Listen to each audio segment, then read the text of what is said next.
ಕರುನಾಡಿನ ಇತಿಹಾಸ ಪ್ರಾರಂಭ ಆಗೋದು ಎಲ್ಲಿಂದ? ಈಗ ಒಂದು ಪ್ರದೇಶದ ಇತಿಹಾಸದ ಆರಂಭ ಎಲ್ಲಿಂದ ಅಂತ ಪ್ರಶ್ನೆ ಬಂದಾಗ ನಾನು ಯಾವಾಗಲೂ ಹೇಳುವುದು ಅಲ್ಲಿ ಜನವಸತಿ ಎಲ್ಲಿಂದ ಆರಂಭ ಆಯಿತು ಅಲ್ಲಿಂದ ಇತಿಹಾಸದ ಪ್ರಾರಂಭ ಆಗತ್ತೆ. ಪ್ರಾಕ್ಟಿಕಲ್ ಆಗಿ ಹೇಳಬೇಕಂದ್ರೆ ಈಗ ಕರ್ನಾಟಕದಲ್ಲಿ ಜನವಸತಿ ಲೋವರ್ ಪ್ಯಾಲಿಯೋಲಿಥಿಕ್ ತುಂಬ ಆದಿ ಹಳೆ ಶಿಲಾಯುಗದಲ್ಲೇ ಪ್ರಾರಂಭ ಆಗುತ್ತೆ. ಆದಿ ಹಳೆ ಶಿಲಾಯುಗದ ಅನೇಕ ಸೈಟ್ಸ್ಗಳು ಕರ್ನಾಟಕದಲ್ಲಿದೆ. ಆಮೇಲೆ ನವಶಿಲಾಯುಗದ, ಮೆಗಾಲಥಿಕ್, ಬೃಹತ್ ಶಿಲಾಯುಗದ, ಈ ಶಿಲಾಯುಗ ಕಾಲದ ಜೀವನ ಕರ್ನಾಟಕದಲ್ಲಿ ಇತ್ತು. ಅಲ್ಲಿಂದನೇ ಪ್ರಾರಂಭ ಆಗುತ್ತೆ ಕರ್ನಾಟಕದ ಇತಿಹಾಸ.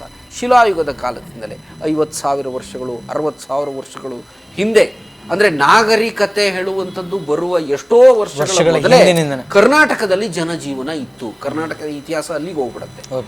ಇನ್ನು ಅಧಿಕೃತವಾಗಿ ನಮಗೆ ಈ ಸಾಮ್ರಾಜ್ಯಗಳ ಉಗಮ ಎಲ್ಲ ಆಗತ್ತಲ್ಲ, ಅದು ಮೌರ್ಯರ ಕಾಲದಿಂದಲೇ ಬರುತ್ತೆ. ಮೌರ್ಯರೇ, ಈಗ ಉತ್ತರದ ಮೌರ್ಯರು, ಈ ಅಶೋಕನ ಮೌರ್ಯ ಇದೆಯಲ್ಲ, ಮೌರ್ಯರ ಕಾಲದ ಅಶೋಕ ಸಾಮ್ರಾಜ್ಯ, ಚಂದ್ರಗುಪ್ತ ಕಾಲ ಏನಿದೆಯಲ್ಲ, ಆ ಕಾಲದಲ್ಲೇ ಕರ್ನಾಟಕದಲ್ಲಿ ಅವರು ತಮ್ಮ ಹರಿವನ್ನ ವ್ಯಕ್ತಪಡಿಸಿದ್ರು. ಅಲ್ಲಿವರೆಗೂ ರಾಜಮನೆತನಗಳು ಇರಲಿಲ್ಲ. ಅದು ಪೂರ್ವದಲ್ಲಿ ಇರಲಿಲ್ಲ, ರಾಜಮನೆತನಗಳು ಇರಲಿಲ್ಲ. ಮೌರ್ಯರಿಂದಲೇ ಪ್ರಾರಂಭ ಆಗುತ್ತೆ.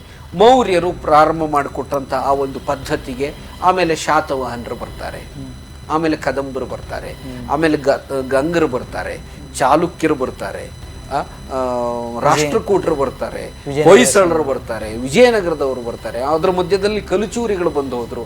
ಆಮೇಲೆ ವಿಜಯನಗರದ ನಂತರದಲ್ಲೆಲ್ಲ ಸಾಮಂತ ಅರಸರುಗಳ ಆಳ್ವಿಕೆ ಪ್ರಾರಂಭ ಆಗುತ್ತೆ.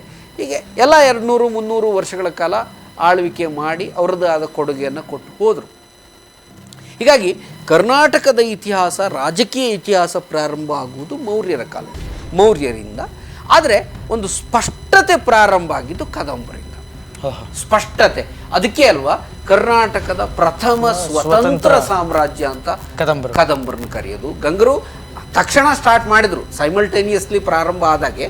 ಆದರೆ ಆ ಪಲ್ಲವರಿಂದ ಹಿಡಿದಿದ್ದ ಸ್ವಾತಂತ್ರ್ಯದ ಗ್ರಹಣವನ್ನು ಸರಿಸಿದ ಕೀರ್ತಿ ಕದಂಬರಿಗೆ ಸಲ್ತದೆ. ಹೀಗಾಗಿ ಅದು ಪ್ರಥಮ ಅಂತ ಕನ್ಸಿಡರ್ ಮಾಡೋದು, ಪ್ರಥಮ ಸಾಮ್ರಾಜ್ಯ ಅಂತ ಕನ್ಸಿಡರ್ ಮಾಡೋದು. ಆ ಮಯೂರನನ್ನೇ ಪ್ರಥಮ ಸಾಮ್ರಾಟ ಅಂತ ಕನ್ಸಿಡರ್ ಮಾಡೋದು ನಾವು.